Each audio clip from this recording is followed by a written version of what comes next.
नमस्कार, वक्त दुनिया के फटाफट बुलेटिन में आप सभी का स्वागत है और नजर डालेंगे आज के खास खबरों पर।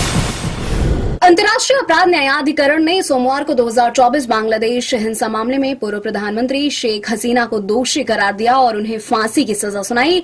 अदालत ने उन्हें मानवता के खिलाफ अपराधों का दोषी पाया, जिसमें निहत्थे प्रदर्शनकारियों की हत्या करना शामिल है। पूर्व प्रधानमंत्री शेख हसीना को फांसी की सजा के कोर्ट के फैसले के बाद बांग्लादेश में हिंसा भड़की। मीरपुर इलाके में आगजनी, शेख मुजीबुर रहमान के घर के पास झड़प, ढाका के धानमंडी इलाके में तनाव। हसीना ने फैसले को राजनीति से प्रेरित और पक्षपाती बताया। राष्ट्रीय जांच एजेंसी एनआईए ने सोमवार को दिल्ली धमाके में डॉक्टर उमर नबी के मददगार माने जाने वाले आमिर रशीद अली को अदालत में पेश किया, जहां उसे 10 दिन की रिमांड पर एनआईए को सौंप दिया गया। राष्ट्रीय जांच एजेंसी ने पहली बार स्वीकार किया 10 नवंबर को लाल किले के बाहर i20 कार में हुआ धमाका एक आत्मघाती हमला था। यह किसी अप्रत्याशित घटना या दबाव में किया गया विस्फोट नहीं था, बल्कि यह पूर्व नियोजित और साजिश के तहत किया गया आतंकी हमला था। उत्तर प्रदेश की एमपी एमएलए कोर्ट ने सोमवार को 2 पैन कार्ड मामले में सपा नेता आजम खान और उनके बेटे अब्दुल्ला आजम को 7 साल की कैद की सजा सुनाई। आजम खान पर कई मामले दर्ज हैं। करीब 2 महीने पहले ही वे जेल से बाहर आए हैं। कांग्रेस नेता उदित राज का भाजपा और चुनाव आयोग पर गंभीर आरोप। कहा, बिहार में चुनाव राजद नेता तेजस्वी यादव को जानबूझकर जिताया गया है। परिणाम पहले से तय था। तेजस्वी को सिर्फ इसलिए जिता दिया गया ताकि चुनाव को निष्पक्ष दिखाया जा सके और किसी तरह का बवाल खड़ा नहीं हो। बिहार के मुख्यमंत्री नीतीश कुमार ने सोमवार को राज्यपाल से मिलकर पद से इस्तीफा दे दिया। नीतीश के नेतृत्व में नई सरकार 20 नवंबर को पटना के गांधी मैदान में शपथ लेगी। कार्यक्रम में पीएम मोदी समेत कई राजग शासित राज्यों के मुख्यमंत्री शामिल होंगे। मक्का से मदीना जा रही एक बस में आग लगने से उसमें सवार 45 लोगों की दर्दनाक मौत हो गई। बताया जा रहा है कि बस में सवार सभी लोग भारतीय थे और हैदराबाद के रहने वाले थे। हादसे का शिकार हुए लोग भारत से उमराह करने के लिए सऊदी अरब गए थे।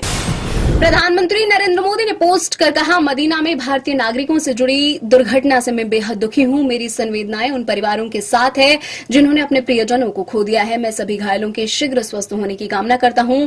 रियाद स्थित हमारा दूतावास और जेदा स्थित वाणिज्य दूतावास हर संभव सहायता प्रदान कर रहे हैं।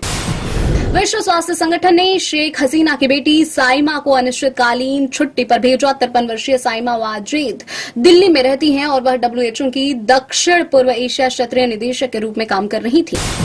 तेजस्वी यादव राजद विधायक दल के नेता चुने गए। विधायकों ने एक बैठक में यादव को चुना अपना नेता। इस विधानसभा चुनाव में राजद 25 सीटों पर सिमटे। पिछली बार के मुकाबले पार्टी को 50 सीटों का नुकसान हुआ है। 2 सीटें और हार जाते तो विपक्ष के नेता नहीं बन पाते तेजस्वी। दिल्ली में हुए लाल किला विस्फोट मामले में जम्मू कश्मीर पीपुल्स डेमोक्रेटिक पार्टी प्रमुख महबूबा मुफ्ती का विवादित बयान। 10 नवंबर को लाल किले के पास हुआ धमाका देश में बढ़ रही असुरक्षा के साथ साथ जम्मू कश्मीर को लेकर केंद्र की नीतियों की नाकामी को जाहिर करता है।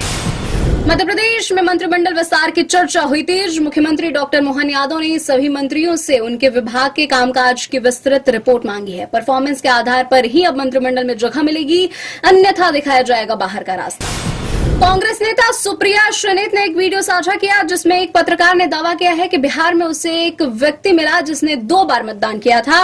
राज्य के शीर्ष चुनाव अधिकारी ने तीखी प्रतिक्रिया व्यक्त करते हुए उनसे विवरण देने को कहा है। फर्जी खबर फैलाने वाले के खिलाफ कानूनी कार्रवाई की चेतावनी दी।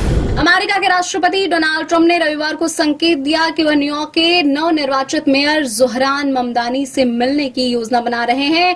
कहा, वे कुछ न कुछ हल निकाल लेंगे। दोनों ने एक दूसरे को राजनीतिक प्रतिद्वंदी के रूप में पेश किया है।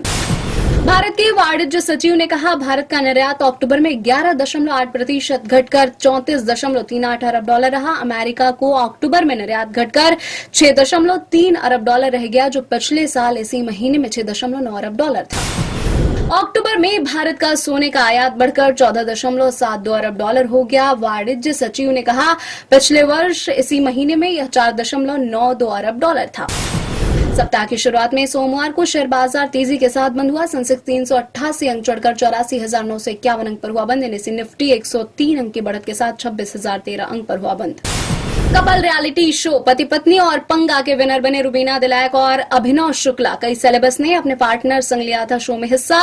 रुबीना बोली, शो ने साथ समय बिताने का दिया मौका। बिग बॉस 16 की भी विनर रह चुकी हैं रुबीना। ऐश्वर्या अभिषेक बच्चन की बेटी आराध्या हुई 14 साल की। अमिताभ बच्चन ने इमोशनल पोस्ट शेयर करके पोती पर लुटाया प्यार। बिग बी बोले, नन्ही आराध्या के जन्मदिन की हार्दिक शुभकामनाएं। बॉलीवुड की पॉपुलर स्टार किड्स में से एक है आराध्या बच्चन। ये थी आज की फटाफट बुलेटिन। ऐसे ताजा अपडेट्स के लिए बने रहे हमारे साथ, यानी कि विजिट करें वेब दुनिया पर।